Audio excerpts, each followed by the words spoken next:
முக்கி நூறு வச்சாங்க 10 ஓவர்ல முடிச்சிட்டானுங்க bro. அவங்க ஏரியால போய் அவங்களே போறாங்க. விசில் அடிச்சுட்டே இருந்தாரு. அதுக்கப்புறம் விசில் எடுத்து கைட்டு வச்சாரு. கேப்பை கைட்டினாரு. ஒன்னொன்னு அப்படியே இது பண்ணிட்டு அப்புறம் அப்படியே சோந்துட்டாரு. ருத்ராஜ் வந்து போயிட்டாரு. அது ஒரு கஷ்டமா இருந்தாரு. சரி தோனி கேப்டனா வந்திருக்காரு, ஜெயிப்போன்னு பார்த்தோம். இன்டென்டே இல்லாத மாதிரி ஒரு பேட்டிங் இருந்துட்டு வரைக்கும் நானே ஆடி இருப்பேன். தோனி எல்லாம் யூடியூப் வச்சிருக்காரு. அவர் அதுல போய் ஒழுங்கா வேலை செய்யலாம். ஒரே வார்த்தையில சொல்லணும்னா வேஸ்டா எல்லாரையும் ஏமாத்திக்கிட்டு எவ்வளவு தப்பு யோசிச்சு பாருங்க. வந்தோம் சென்றோங்கிற மாதிரி இருக்கு. கோழியோட போயிடணும் வாழ்க்கையில். இல்லைன்னா இந்த மாதிரி தான் அசிங்கப்பட்டு போகணும். எதுக்கு வந்தோம் எதுக்கு போனோன்னே தெரியாம வந்துட்டு போன மாதிரி இருக்கு ப்ரோ. என்ன ப்ரோ சென்னை பெஸ்ட் ப்ரோ. டோனியை மாத்திரம் ப்ரோ. முதல்ல டோனி எடுத்தாவே மேட்ச் நல்லா இருக்கும். அவர் எடுத்தாவே மேட்ச் நல்லா இருக்கும். கேகேஆர் கொஞ்சம் கூட இன்டென்ட் ஜாஸ்தியா இருக்குமோ இல்ல பிட்ச் ஃபேவர் பண்ணிடுச்சோ தெரியல. நம்ம ஆளுங்க எங்கேயோ சம் ஸ்பெல்லிங் மிஸ்டேக்.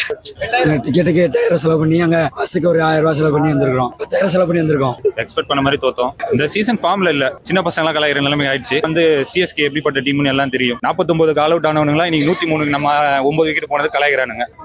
டீம் ஃபார்ம்ல இல்ல. அதனால வரவன் போறவெல்லாம் அடிச்சுட்டு போறான்.